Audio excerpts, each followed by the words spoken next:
Bismillahirrahmanirrahim. Assalamualaikum warahmatullahi wabarakatuh. Perkenalkan kami dari kelompok 6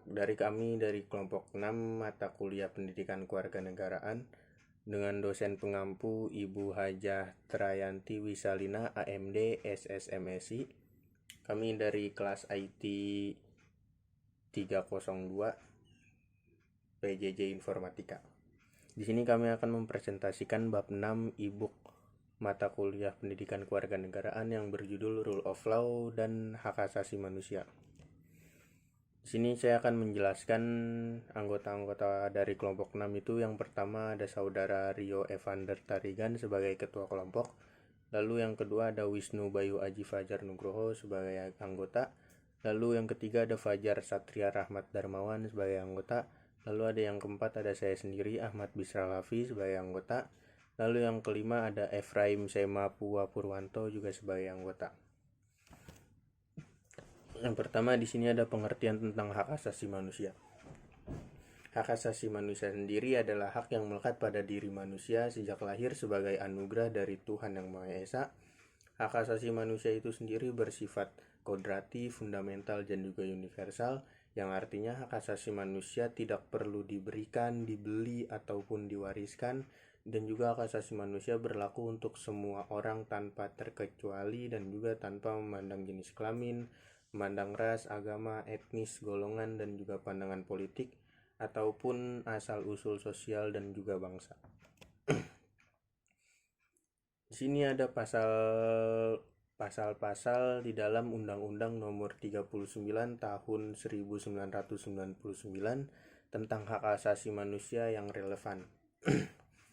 Yang pertama itu, hak asasi manusia adalah seperangkat hak yang melekat pada hakikat dan keberadaan manusia sebagai makhluk Tuhan Yang Maha Esa dan merupakan anugerah dari Tuhan Yang Maha Esa yang wajib untuk dihormati, dijunjung tinggi, dan juga dilindungi, baik oleh negara, oleh hukum, oleh pemerintahan, dan setiap orang demi kehormatan serta perlindungan harkat dan martabat seluruh umat manusia. Hak asasi manusia itu berlaku untuk semua orang tanpa memandang jenis kelamin, memandang ras, agama, etnis, golongan, pandangan politik, atau memandang asal-usul sosial dan juga bangsa. Hak asasi manusia juga tidak dapat dicabut ataupun dihapuskan oleh siapapun dengan alasan apapun. Di sini yang kedua ada sejarah perkembangan hak asasi manusia.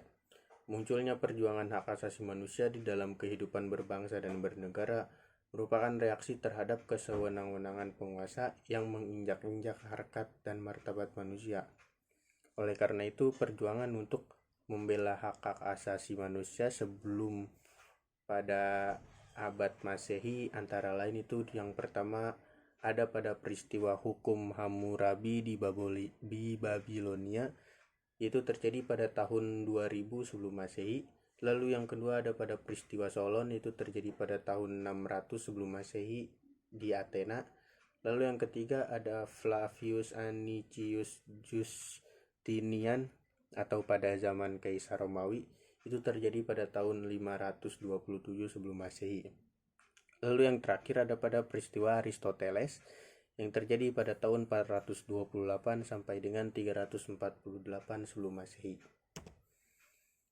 Lalu ada peristiwa-peristiwa ataupun dokumen yang sesudah abad Masehi yang menunjukkan adanya jaminan hak asasi manusia. Itu diantara lain yang pertama ada Piagam Magna Carta yang isinya itu hak hidup seseorang tidak dapat dirampas, kebebasan dan perampasan tanah hanya dapat diselesaikan melalui mekanisme hukum. Lalu yang kedua ada Declaration des Droits de l'Homme et du Citoyen yang isinya itu bertujuan untuk membebaskan manusia warga negara Prancis dari kekerasan, dari kekangan kekuasaan mutlak dari seorang raja penguasa tunggal atau disebut absolute monarki yang terjadi di Prancis.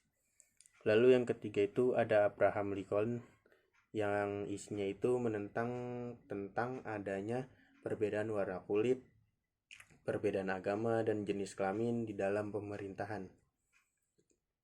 Lalu yang keempat ada F.D. Roosevelt pada tahun 1941, yaitu yang isinya menganjurkan untuk melaksanakan 4 macam kebebasan. Lalu yang kelima ada Universal Declaration of Human Rights, yaitu pada tahun 10 Desember 1948, yang isinya itu deklarasi merupakan tahap pertama dari 3 tahap program yang dirancang untuk menjadi sebuah International Bill of Rights. Lalu terakhir pada tahun 1966, PBB atau Perserikatan Bangsa-Bangsa, yang isinya tentang perjanjian tentang hak-hak ekonomi, hak-hak sosial, dan juga hak-hak budaya, serta perjanjian tentang hak-hak sipil dan publik. Lalu untuk selanjutnya nomor 3, untuk selanjutnya pembahasan materi 3 akan dijelaskan oleh teman kelompok saya yang lain. Perkenalkan, saya Efraim Semapua Purwanto. Perkembangan pemikiran HAM di dunia. Perkembangan pemikiran HAM di dunia bermula dari beberapa pandangan meliputi Magna Carta, The American Declaration, The French Declaration, dan The Four Freedoms. Magna Carta adalah suatu dokumen yang ditandatangani antara Raja John dengan kaum aristokrat di Inggris tahun 1215. Magna Carta berisi pembatasan kekuasaan raja, yang berarti Magna Carta telah menghilangkan hak absolutisme raja. Perkembangan selanjutnya ditandai dengan naskah The American Declaration of Independence tahun 1776 di Amerika Serikat. Deklarasi ini berpandangan bahwa manusia telah merdeka sejak berada dalam kandungan, sehingga tidak logis bila ketika lahir tidak memiliki hak-hak.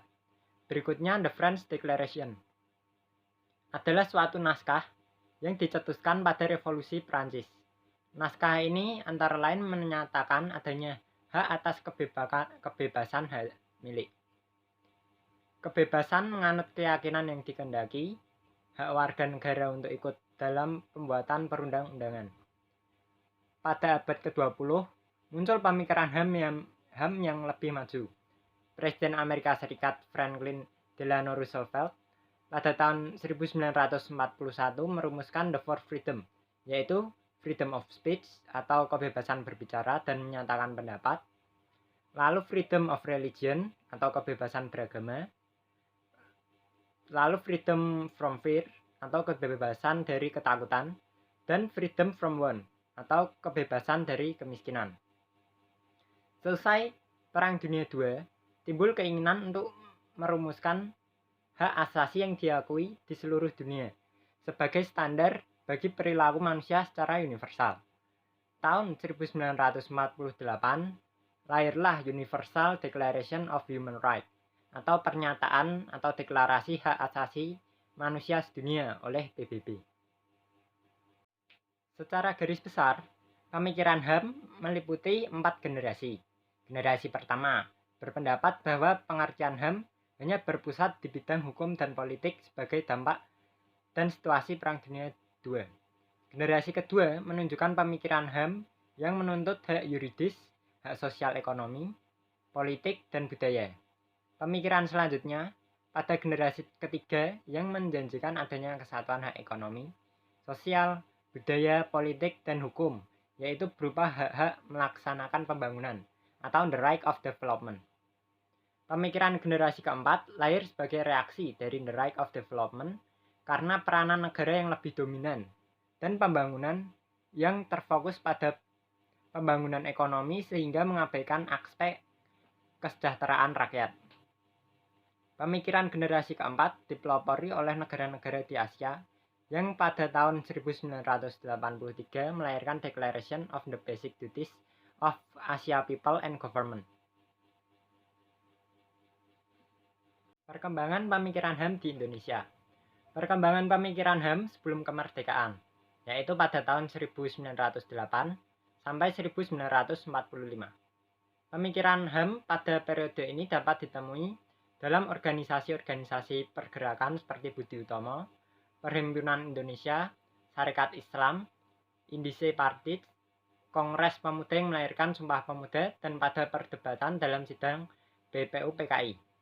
Pada masa ini terlihat adanya kesadaran berserikat, mengeluarkan pendapat, bebas dari penindasan, dan diskriminasi dan hak untuk menentukan nasib sendiri. Setelah kemerdekaan 1945 sampai sekarang. Periode 1945 sampai 1950, pemikiran HAM telah mendapat legitimasi secara formal karena tercantum dalam hukum dasar, yaitu UUD 1945. Ini prestasi bangsa Indonesia yang mengakui HAM sebelum 76, adanya deklarasi HAM sedunia yang baru ada tahun 1948. Periode 1950 sampai 1959. Periode ini dikenal sebagai masa demokrasi parlementer. Pemikiran HAM mendapat momentum karena suasana kebebasan yang menjadi semangat demokrasi liberal. Partai politik sepakat substansi HAM universal dan pentingnya HAM tercantum dalam UUD. Lalu periode 1959 sampai 1966. Pada periode ini, sistem pemerintahan yang berlaku adalah sistem demokrasi terpimpin.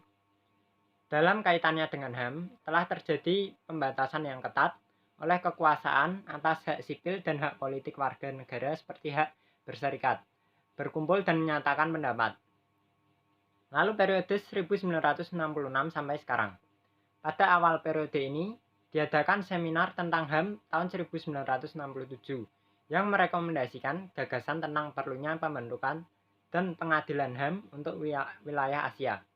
Pada awal 1970 sampai periode akhir 1980-an, pemikiran HAM mengalami kemunduran karena pemikiran elit politik yang menolak HAM dengan alasan HAM adalah produk barat yang individualistik.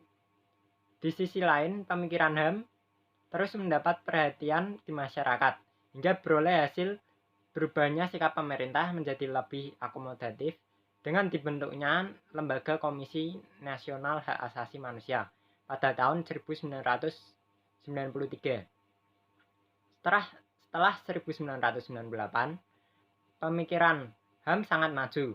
Pemerintah memuat pasal khusus mengenai HAM dalam UUD 1945 Amandemen. Selanjutnya dibuat peraturan-peraturan yang berkaitan dengan HAM dan meratifikasi berbagai konvensi internasional yang berkaitan dengan HAM, seperti Konvensi Penghapusan Segala Bentuk Diskriminasi Rasial, Konvensi tentang Penghapusan Kerja Paksa, Diskriminasi dalam Pekerjaan dan Jabatan, dan lain-lain. Dengan demikian, teranglah bahwa pasca reformasi, banyak sekali kemajuan pelaksanaan dan perlindungan HAM di Indonesia. Namun demikian, pelanggaran dan penderitaan akibat pelanggaran HAM bukan berarti benar-benar tidak ada. Oleh karena itu, perlu dukungan semua pihak untuk tegaknya hak asasi manusia di bumi Indonesia. Halo, saya Wisnu Bayu. Di sini saya akan membacakan yang nomor 5. Penjabaran hak asasi manusia dalam Undang-Undang 1945. Jadi di sini saya akan membacakan beberapa kalimat di dalam Undang-Undang 1945 yang memuat yang berhubungan dengan hak asasi manusia di dalamnya. Seperti dalam alinea pertama, kemerdekaan ialah hak segala bangsa. Alinea kedua, mengantarkan rakyat Indonesia ke pintu gerbang kemerdekaan negara Indonesia yang merdeka, bersatu, berdaulat, adil, dan makmur. Lalu alinea ketiga, atas berkat rahmat Allah yang Maha Kuasa dan didorongkan oleh keinginan luhur, supaya berkehidupan kebangsaan yang bebas. Alinea keempat, melindungi segenap bangsa Indonesia dan seluruh tumpah darah Indonesia dan untuk memajukan kesejahteraan umum, mencerdaskan kehidupan bangsa, melaksanakan ketertiban dunia.